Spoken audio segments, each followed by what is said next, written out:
I no longer have a strong enough political base in the Congress to justify continuing that effort. I have never been a quitter. To leave office before my term is completed is abhorrent to every instinct in my body.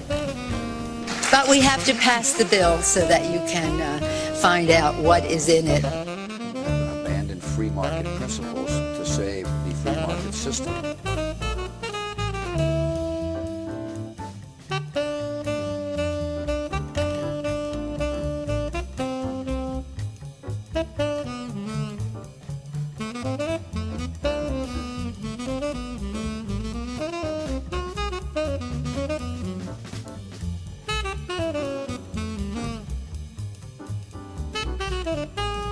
Thank you.